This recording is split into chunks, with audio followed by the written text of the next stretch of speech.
Hey yo! Então, meu povo lindo, como estamos hoje? Vamos gravar mais um episódio, né? É isso que vai acontecer aqui, que no fundo é o que acontece sempre aqui. Vamos só checar se está a funcionar. Sinceramente hoje não preparei assim grande coisa, portanto seja um bocadinho o que Deus quiser. Vamos na improvisação, base da improvisação, que é sempre uma boa base para seguir. Portanto, siga para o episódio.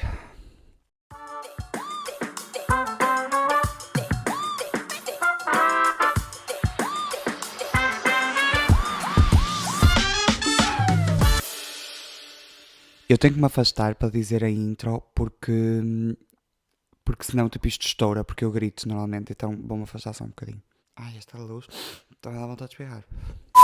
Boas, meu povo, e bem-vindos a mais um episódio do Espaço Instável. Voltamos mais uma semaninha, mais uma terça-feira, e cá estamos nós para falar mais um pouco sobre a instabilidade que ocorre na minha, na tua, na nossa vida, não é? Antes de começarmos, nós hoje temos um tema aqui bem interessante, mas antes de... Isto hoje está difícil. Antes de começarmos, eu vou já deixar aqui a missa da blogueira e porquê. Antes mesmo de vos dizer o tema, eu sei, estão curiosos para saber o quê? Provavelmente já leram tipo o título, deduzam. Mas eu sei que estão interessados para saber o tema, mas antes vamos à missa da blogueira porque este tema é um tema que eu quero falar sem interrupções, livremente, da forma que bem me apetecer. Portanto, vamos então à nossa missinha da blogueira. Já sabem, se estão aí no YouTube, subscrevam, ativem o sininho, deixem um like e comentem. Se estão no Spotify, sigam-me no Spotify. E a ambos, partilhem muito o episódio, por favor, partilhem. Não sei o que é que se tem passado ultimamente nas redes sociais, mas tudo o que eu ponho anda a flopar. Quer questionários, quer vídeos sobre o podcast, anda tudo a flopar. O TikTok odeia-me, o Instagram, pelos vistos, está a imitar o TikTok e também me odeia. Portanto, deem uma ajudinha e, nesse sentido, sigam-me nas redes sociais, Manuel Oliveira 1 no TikTok e no Instagram. E acompanhem o meu conteúdo, partilhem, deem like, comentem, não sei, façam tudo, tá? Obrigado, era só isso. Como uma pessoa fica depressiva, eu passo horas a trabalhar, depois perguntam-me, faz um vídeo sobre isto. E lá vou eu pesquisar e explicar, para não dizer porcaria.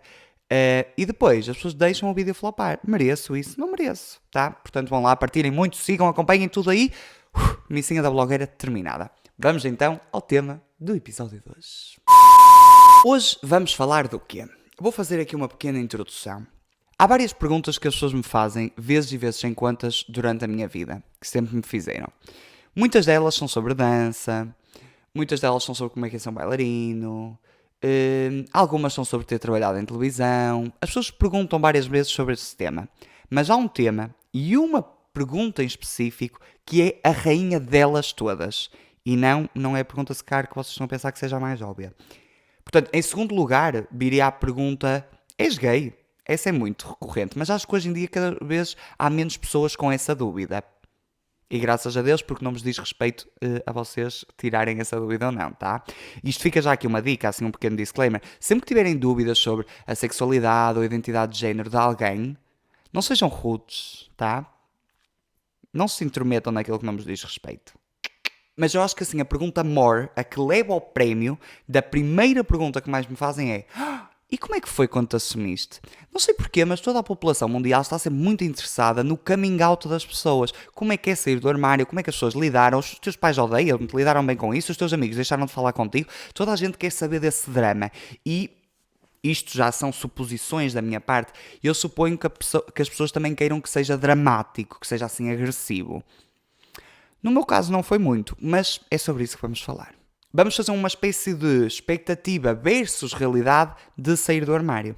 Nesse sentido, para vos dar aqui assim uma base por onde começar, para não começarmos já com o que foi a expectativa, o que foi a realidade, que ficará um pouco confuso, vamos fazer o seguinte: eu vou-vos contar um bocadinho da minha história, da minha experiência, e depois sim, fazemos então uma expectativa versus realidade. Vocês, enquanto estão a ver, já comentam ou já me mandam DM a dizer o que é que acharam. Não fazia a mínima ideia. A minha experiência foi muito diferente. Contem-me também as vossas experiências, caso esteja a falar com pessoas queer que estejam a ouvir isto ou a ver isto. E contem-me também como é que foi a vossa experiência, como é que está a ser, etc. E mesmo, sei que estou a fazer muita coisa antes de começar já para o assunto, mas o último disclaimerzinho é: isto é totalmente baseado na minha experiência, ok? É preciso ter essa consciência. Isto foi aquilo por o que eu passei e aquilo que eu penso. Todas as pessoas LGBT, todas as pessoas queer têm experiências diferentes, podem ou não sentir a necessidade de sair do armário e de se assumir, mas isso é um assunto que já vamos falar daqui a bocadinho mais para a frente, portanto isto é só baseado naquela que foi a minha experiência, percebem? My experience coming out, ok? É isso. Vamos lá então. Eu saí do armário, assumi-me quando tinha 15, 16 anos. E porquê que é 15, 16 e não é só 15 ou 16? Porque assumir, ao contrário do que as pessoas pensam, e isto é já aqui a primeira coisa, expectativa e realidade, que é, assumir não é de todo um statement. É um processo. Portanto, não é uma só ação única que acontece esporádica num único momento, não. É uma ação que se vai desenrolando ao longo do tempo, repetitiva, porque pessoas LGBT que estejam a ouvir isto vão se relacionar comigo e têm a certeza que vão dizer facts, que é, tu não te assumes uma vez, tu assumes-te 1500 consecutivamente para pessoas diferentes, repetidamente, sempre, até que, pronto. Dito isto, eu assumi-me quando tinha 15 anos para os meus amigos e depois com 16 para os meus pais. Para os meus amigos, para alguns, não é círculo restrito, não foi literalmente como se eu pusesse um post no Instagram a dizer sou gay. Não foi assim que aconteceu. Ai, foi assim que aconteceu. Não amo. Mas isso é um pouco polémico. Pronto, não interessa. E portanto, eu, né, quando era um rapazinho de 15 anos, bem dramático, já me sentia muito sufocado e sentia que tinha esta necessidade de me assumir, de contar para o mundo, gritar aos 7 ventos que era um rapazinho homossexual. E então, com 15 anos, eu fui começando a contar a alguns amigos meus. Fui contando a um, fui contando a outro. No fundo, assim, a tirar o barro à parede, a testar se o terreno era seguro. E depois, posteriormente, com 16 anos, aí sim, assumi-me aos meus pais. E aqui começa já aquela coisa do expectativa versus realidade. Porquê? Quando tu decides que te vais assumir, tu já vais com aquela coisa do pronto, vou dizer, sou gay, acabou, a pessoa vai gostar de mim, vai-me dar um abraço e correu tudo bem.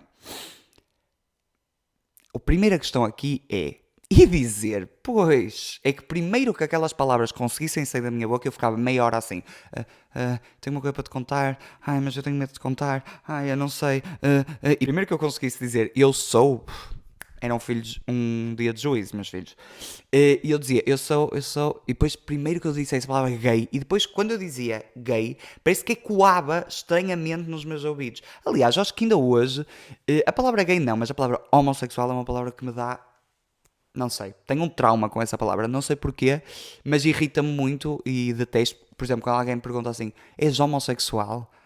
Eu sei que é um termo correto e não tem mal nenhum, mas a mim dá-me arrepios. Parece que vem aqui uma assombração de baixo até cima do corpo que eu fico a estremecer. Não gosto da palavra, tenho um trauma com ela.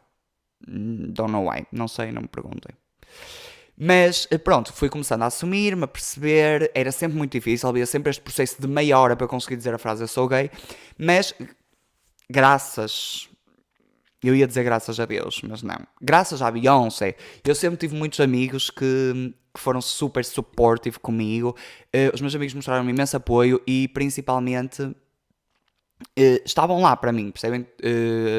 Aceitaram-me, sempre que me respeitaram, nunca mudaram ou alteraram a forma como estavam comigo, tudo continuou igual. Houve muitos deles que mostraram uma certa preocupação, o que era super compreensível, de tem cuidado se calhar quem contas, porque há pessoas que podem não ter a mesma reação, o que é uma reação super normal.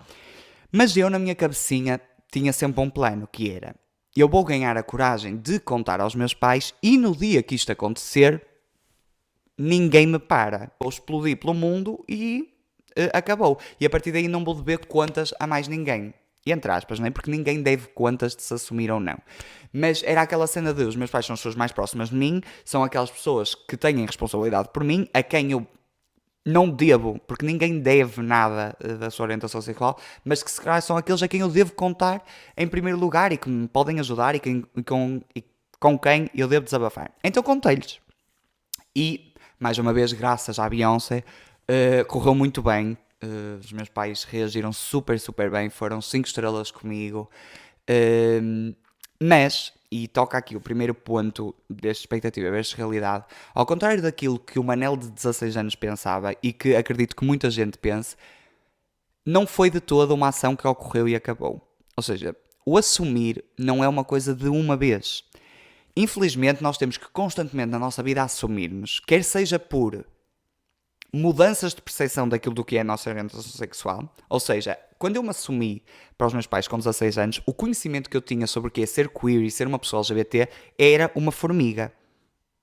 Comparado com hoje em dia eu tenho tipo uma baleia azul e antigamente tinha uma formiga. E isto, sinto que esta jornada destes últimos 16, 21, 5 anos? Sim. Destes últimos 5 anos foi um processo enorme na minha relação comigo e com os meus pais. Apesar de eles terem aceito super bem ao início e serem pessoas muito receptivas, foi um processo, né? E acho que mesmo a receptividade que eles têm a tudo o que é a cultura queer, a comunidade queer e aquilo que eu faço e quero da minha vida, foi um processo de evolução, percebem? De construção, mesmo relativamente a relações amorosas, a relações sexuais, a falar sobre sexo entre pessoas do mesmo sexo. Acho que eles aprenderam muito comigo e eu também fui aprendendo muita coisa com eles, mas isso é o normal dos filhos aprenderem com os pais, não é? Mas acho que eles próprios foram tendo esse interesse e querer saber mais, perceber como é que funciona a minha vida sexual, não é? Porque é óbvio que é diferente da deles, porque são um casal heterossexual. E então houve sempre essa curiosidade e esse debate e essa troca de ideias, o que eu acho que é super importante. Portanto, se vocês assumem e não há imediatamente ali uma conexão de atirar confetis e arco-íris com os vossos pais, o que é super normal, tenham sempre em mente que isto é um processo e as coisas vão melhorando. E que são pessoas também que vocês têm que ter a vossa calma, ir explicando as coisas, e com o tempo tudo melhora muito. Imagina, se eu hoje em dia dissesse ao Manel de 15 anos que, olha, tu produzes conteúdos LGBT para as redes sociais e os teus pais adoram, ouvem tudo, adoram os teus questionários, que é uma coisa que tu inventaste sobre a história da comunidade LGBT, o Manel ia ficar tipo, mano, estás todo cego, isso é impossível. E hoje em dia faço isso, percebem? Isto é um processo. Às vezes assusta porque nós temos muito aquela ideia pré-fabricada de que sair do armário é literalmente sair do armário e once you're out, acabou. Mas não é, é um processo. No fundo são diversos armários que tu vais ter que derrubar. Isto, o que falei até aqui, até foi numa perspectiva mais, se calhar, intrafamiliar. Mas, por exemplo, mesmo no mundo exterior, eu já tive imensos sítios de trabalho em que cheguei e há sempre uma necessidade de fazer um coming out. Porque há sempre aquele pacóvio que se vira para ti e pergunta: E que tens namoradinhas? e há pessoas com quem eu simplesmente digo não, né? E acabou. Porque percebo, ok, isto nem sequer é um ambiente seguro para eu estar a expor isto. Mas quando sei que é um ambiente que pode ser controverso e pode ser complicado, mas há ali uma brecha para eu militar, eu digo logo, ou digo não, não, mas tenho namorado, o que até hoje nunca aconteceu porque eu não namoro com Marco assim até há tanto tempo. Ai, estou com uma comissão no nariz, desculpem. Enfim. Mas, normalmente, por exemplo, digo aquela do não, acabei com o meu ex-namorado há não sei quanto tempo, ou não, não tenho nenhum namorado, ou seja, respondo, por exemplo, tens namorada? E eu, não, não tenho namorado. E a pessoa fica confusa, mas a pessoa a seguir também não te vai questionar, né? Não se vai intrometer mais na tua vida. Portanto, ela já recebe aquele recado, é quase como um coming out ligeiro, né? Tu dás ali ligeiramente, ok. Quando percebo que não são ambientes seguros, aí uma pessoa também tem que zelar pela sua segurança, ok? Porque apesar de tudo, eu sei que às vezes há muita vontade de gritar aos sete ventos que somos pessoas LGBTIQ e temos esse direito de nos sentirmos bem, mas se sentes que estás num lugar inseguro, não o faças, tenta procurar outras formas, tenta procurar outro lugar, enfim. Até agora, para fazer aqui um resuminho, falamos que um, realidade, expectativa, vais sair do armário só uma vez e está tudo bem. Realidade, tens que sair do armário 15 mil vezes. Expectativa, sais do armário, toda a gente aceita perfeitamente. Realidade, é um processo. 3, expectativa, uma falsa sensação que está tudo bem. Vou-vos explicar. Uma das expectativas é que quando tu te assumes, e eu senti muito isso, que foi o primeiro impacto, foi de que alívio, saiu-me um peso das costas. E que realmente acontece. E eu acho que é natural acontecer. Tu sentes um peso nas costas porque, se for como no meu caso, eu sentia que estava a mentir, que não estava, né? Mas estás ali a esconder uma parte que é muito importante de ti há muito tempo e quando finalmente a revelas e contas, sentes tipo, ai, que alívio, finalmente posso ser o que sou. Por exemplo, eu com amigos sentia muita cena de Com este amigo que eu já contei, já posso ser eu a 100%. Ai, com este também já posso ser eu a 100%. Ai, com este também já posso. Ai, com este também já posso. E aos poucos ia criando amigos com os quais podia ser eu a 100%. Sei que me faz entender. Mas há muito esta realidade do quando tu sais, há muita esta expectativa, aliás, de quando tu sais do armário, de repente todos os problemas estão... E infelizmente não é bem assim. E eu senti muito que há muitos problemas que advêm com sair do armário. Ser uma pessoa assumida traz problemas, como é óbvio, porque traz a homofobia, porque literalmente as pessoas já sabem que tu és uma pessoa queer e, portanto, a homofobia e a LGBTfobia ataca a 100% pelos cromossauros que existem neste mundo. Apesar de, e também não quero estar aqui a desmotivar as pessoas, tipo, quando tu assumires tudo vai ser péssimo e vai correr mal. Não, é de facto uma coisa boa e eu senti-me muito bem. Mas há outros problemas que advêm e às vezes o que eu senti na minha ótica é que assumir dá uma falsa sensação de proteção e de segurança, que é, como tu estás numa altura que estás muito sufocado, estás-te a sentir mal contigo próprio e quando te assumes, sentes-te muito bem, tens ali um pico de êxtase e de felicidade, tipo, finalmente vou ser quem sou, quero ser não sei quem, não sei o que mais. Há ali um momento que cresce e depois há um momento em que tu te embates com a realidade e voltas a ter uma recaída. Isto foi o que eu senti, não é? Como é óbvio, já expliquei que este vídeo é baseado na minha realidade e na minha experiência. Se a vossa foi diferente, muito bem, podem partilhá-la comigo, tenho muito gosto em ouvir, mas não me ataquem, tá? E então eu senti muito que, a seguir a sair do armário, houve muita coisa que aconteceu, estão a perceber, de não tão positivo. Tipo, comecei a sentir a homofobia mesmo na pele, comecei a perceber que muitas das expectativas que se calhar eu tinha a nível amoroso e a nível de futuro, se calhar não se poderiam concretizar e as pessoas cobravam muito isso. Hoje em dia tenho uma capacidade de perceber que o casamento, o ter filhos, são coisas que nós podemos querer e podemos ambicionar, mas que é uma norma da sociedade heterossexual e que nós não temos que seguir essa norma ou viver agarrados a esses padrões. Porque, por exemplo, eu cobrava-me muito quando me assumi. Sei que houve uma coisa que me abalou muito, que me abalava muito, foi quando as pessoas diziam assim: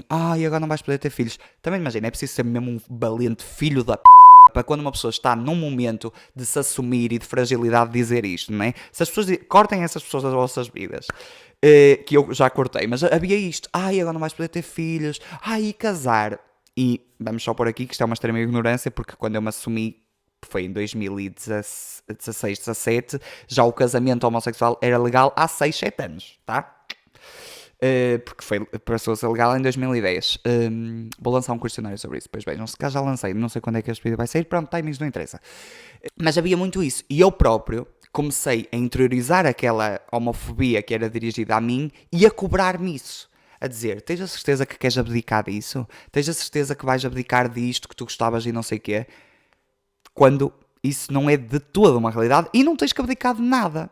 Ou seja, vamos aqui reformular e pensar em conjunto. É super possível, hoje em dia, e na fase em que as leis no nosso país estão, tu podes tanto casar como ter filhos. Portanto, tudo o que um casal heterossexual tem, também tu podes ter.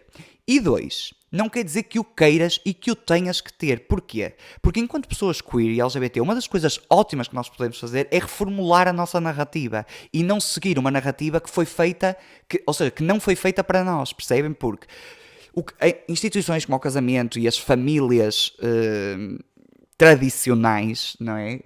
Como eles tanto gostam de pregar, os conservadores falo, não é? E esses fachos da vida. Mas a família tradicional e o casamento são instituições que foram criadas para a heterossexualidade e por heterossexuais. Ou seja, nem sempre nós temos que seguir essas normas e esses padrões e seguir essa narrativa que não foi construída para nós.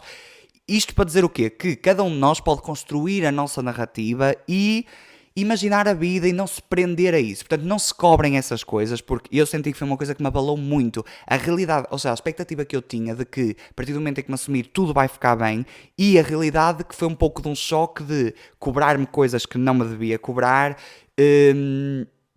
sentir mais a homofobia, que é natural, mas depois também tem coisas muito boas, que é sentir apoio, sentir que tu podes ser exatamente aquilo que queres ser, começar a construir a tua pessoa enquanto pessoa LGBT, enquanto queer. Eu sinto, e Não sei se podem concordar comigo, pessoas LGBT que ouçam este podcast, mas quem não seja LGBT pode dar na mesma a sua opinião, não é? Aqui nunca castramos ninguém. Deem a vossa opinião à vontade, sempre que com respeito, como é óbvio. Mas para mim, eu sinto que sair do armário é literalmente nascer outra vez.